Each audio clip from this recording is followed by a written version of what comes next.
Good morning to all the students of class 12th political science once again here. Students, we were already doing chapter number 6, that is international organization of a book, and we had finished 4 parts, and today we are going to start the 5th part of this chapter, and this will be the last part of this chapter. And the name of the topic today is the UN in a unipolar world. So here we are talking about United Nations, as we have been discussing all about the reforms and changes in the structural and the judiciary system of international organization, that is United Nations. But today we are talking about the United Nations in a unipolar world. Here why we are using unipolar world, as after the Second World War there was a Cold War till 1991. After the disintegration of USSR in 1991, the world was left with only a single superpower, and that super unipolar, that's why we call US. United States of America was the only superpower after the disintegration of USSR. So we are here talking about United Nations in a unipolar world. What was the condition and what was the position of United Nations? What was the role of United Nations under the influence of United States? So first of all, it's written here, with the reform and restructuring of the UN has been the hope of some countries that changes could help the UN cope with better with a unipolar world. It means here we are talking about the reforms and restructuring after the 1991 period, that is after the Cold War. Here many of the supporting nations or the member nations of United Nations were expecting and hoping from United Nations that it could cope up with the problems and challenges which were coming from the unipolar world, that is from the US hegemony. That United Nations as an international organization can protect the developing nations and underdeveloped countries from the hegemony, power or the nature of United States or US. So that's why it's written here, UN cope better with a unipolar world in which the US was the most superpower. So here US was the most superpower. Here the countries were expecting from this international organization to cope up with the problems which were coming because of the US hegemony. Because whatever America wanted, it did it easily. It had fear of no one. It could do whatever it wanted in its own way, as it was the most powerful military and economic power at this particular period of time. So the very first question arises, does United Nations as an international organization can put a stop to the hegemony of US? Can United Nations as an international organization can put a full stop to the dominance of US, as the US was showing its dominance all over the world in terms of economy, military, culture, society, everywhere. So was this international capable of putting a full stop to the hegemony of US? But answer is here, US power cannot be easily checked. In a short we have written, US power cannot easily be checked. If we talk about United Nations, it was unable to check the power and politics which were run according to US at this particular time. And these are the points which justify the answer. Firstly, after the disintegration of USSR, as we have already studied, US was only the single superpower in the world. Only US had its supremacy and dominance around the world. If we talk about hard power, soft power or structural power, everywhere US had its power and dominance. Second is, its military and economic power allows it to ignore the UN. As we know, US has the most advanced military and very high economic power around the world. So because of its power, it allows it to ignore the UN. It ignored the United Nations as an international organization or any other. If we talk of European Union, or if we talk about ASEAN, or you talk of rising economy of China, okay, no one was able to challenge the power of US, including United Nations, as it was the most military and economically powerful at this particular phase.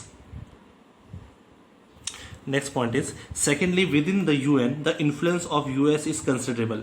If we talk about United Nations as a platform where all the member states come and plan their development and other activities which are to be taken up around the world to promote peace and development, Here also US has a considerable influence over United Nations, as the single largest contributor to UN, and US has unmatched financial power of 22. Here US is the only member which is contributing around 22% of all the funds which are coming to this United Nations as an international organization. All the plans and policies which are run, it require a lot of money and financial support.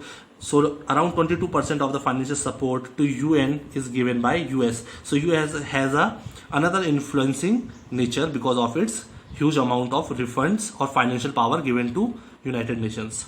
Fourth is United Nations is physically, if we talk about the location of United Nations as an international organization, it is located within US territory, gives Washington additional source of influence. So this is also one of the influence which US has on United Nations, as United Nations is itself situated physically within the boundaries and territories of United States. Many US people work in the UN bureaucracy. So when this UN is situated in the US territory, so most of the working people in the bureaucracy and the other departments of the United Nations are the people from America, US. And the sixth point here is, in addition, with its veto power, the US can stop the moves that is find annoying. So here, as we told, as a permanent member of the United Nations, this US has an additional power of veto. Whenever there is any situation or any condition which is going against the interest of US uses its veto power as a negative power to influence its own votes or interests and allies. So we had almost done all the points which were in relation to United Nations and in a unipolar world. What is the condition and situation of United Nations in a unipolar world? Now here in this book, one paragraph is here. The United Nations is not there for a great balance to the US. So after reading all these points, we can say that UN is not there for a great balance. It cannot balance the power of US. It cannot control the power of US according to its needs. Although it's an international organization, but US has lot of influence on this United Nations, as we have studied in the above points. Nevertheless, in a unipolar world in which the US is dominant, the UN can and has served to bring the US and the rest of the world into a discussion. But this international organization has some role to play, although it can not challenge the power of the US, but it has given a platform where the rest of the countries and United Nations come together to discuss the matters with the US. Okay, that's why it's written, and the rest of the world into a discussion over various issues. Now there is a platform where the other states, other countries around the world and US come into interaction and discussion over the various topics.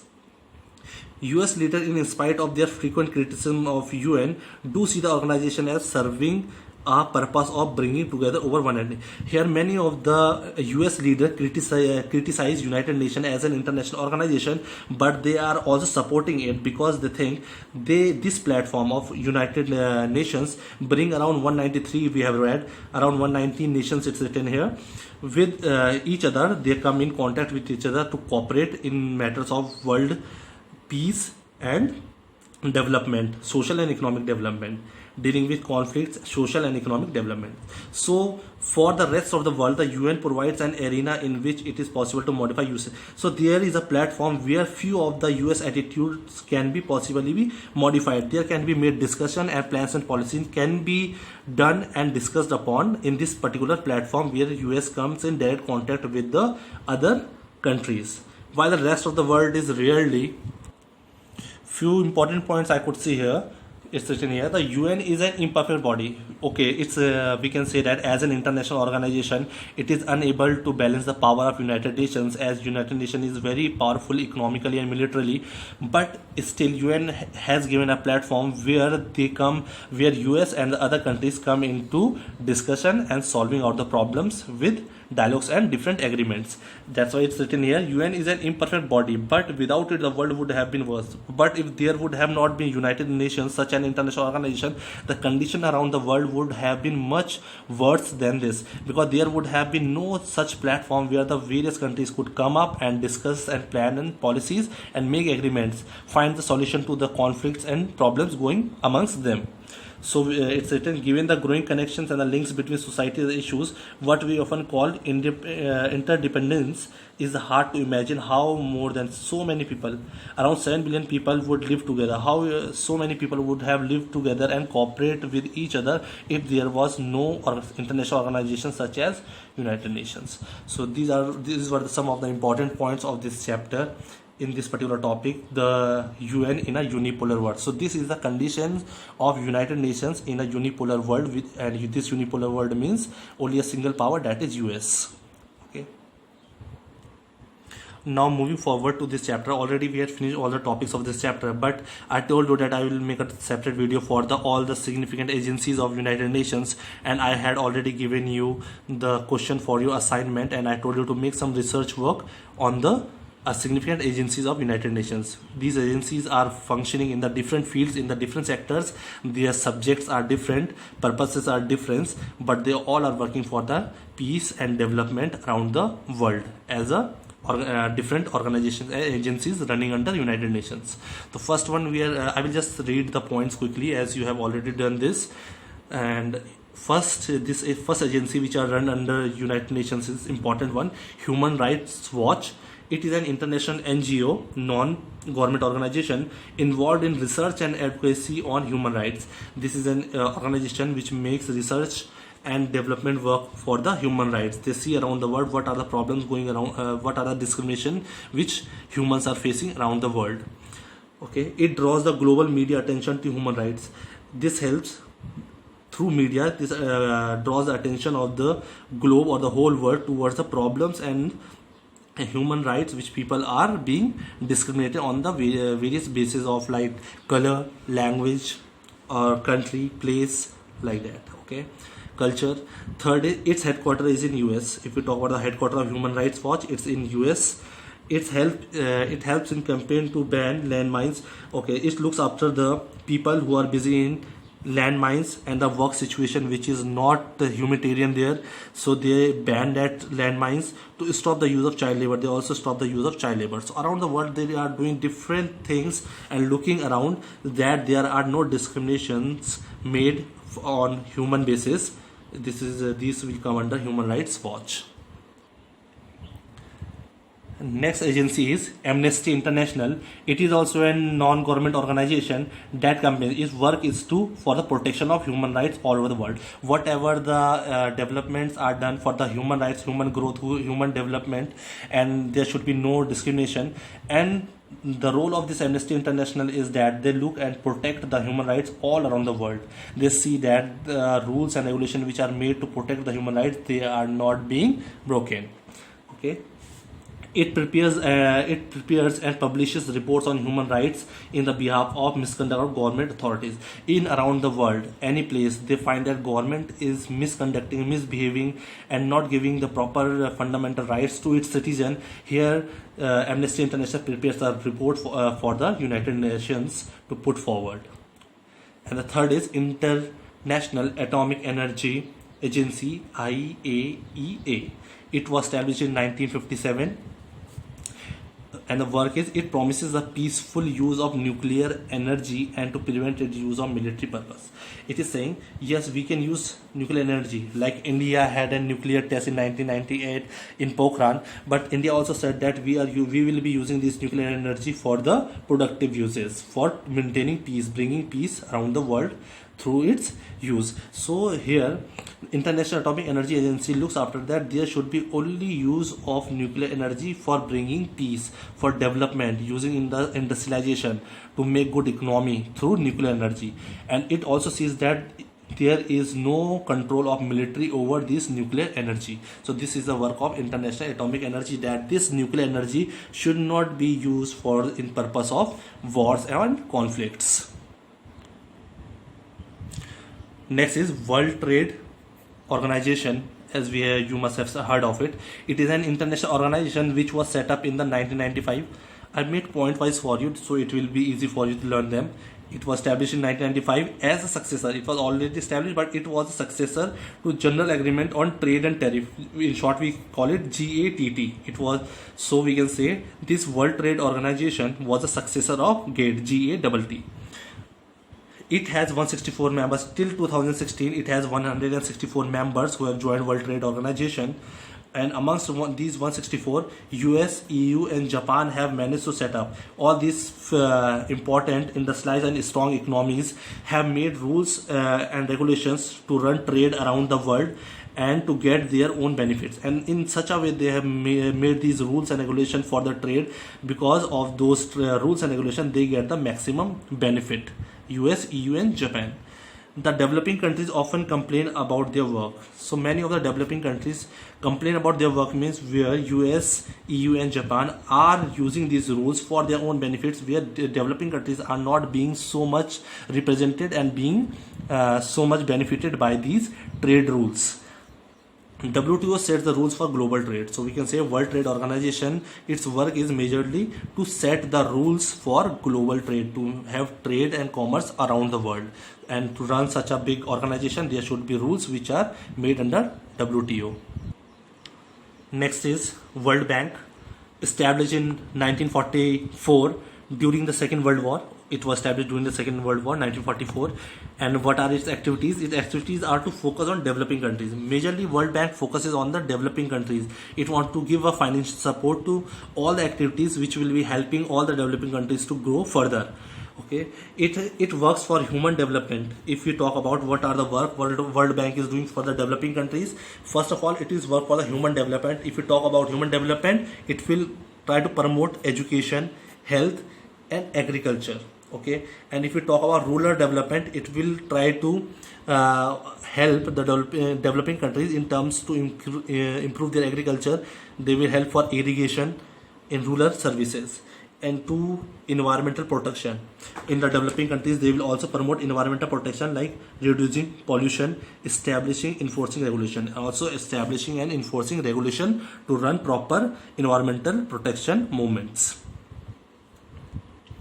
In this way, we can say World Bank exercises enormous influence on the economic policy of developing countries. So this World Bank is doing so much for the developing countries. So it has lot of influence and enormous influence on the economic policies of developing countries, because all the loans are given through World Bank. It does not take back loans for the under least developed countries, or we can say very poor countries. These World Bank don't take back the loans which they have provided for the developmental activities. And the sixth agency is the International Monetary Fund.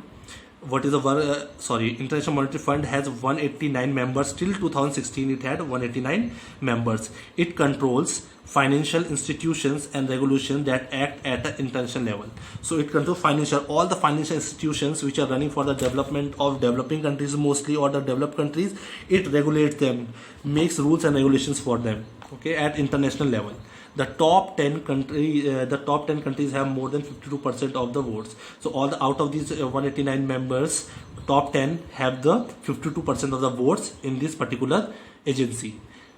Okay, they are G8 members. So if we talk about International Monetary, they are G8 members, and these 8 countries are the most industrialized and most economically growing economies around the world, like US, Japan, Germany, France, UK, Italy, Canada, Russia, Saudi Arabia and China. These are the most important industrialized countries which are growing their economies very fast. And the US alone, if we talk about the voting power, here in this International Monetary Fund, US alone has 17.4% voting rights. 70.4% voting rights are with US only in International Monetary Fund. So these were I have just written the short notes for you regarding the important and significant agencies of UN which are running for the world, for bringing economic development and peace around the world. With this, we come to the end of this chapter. Okay, thank you.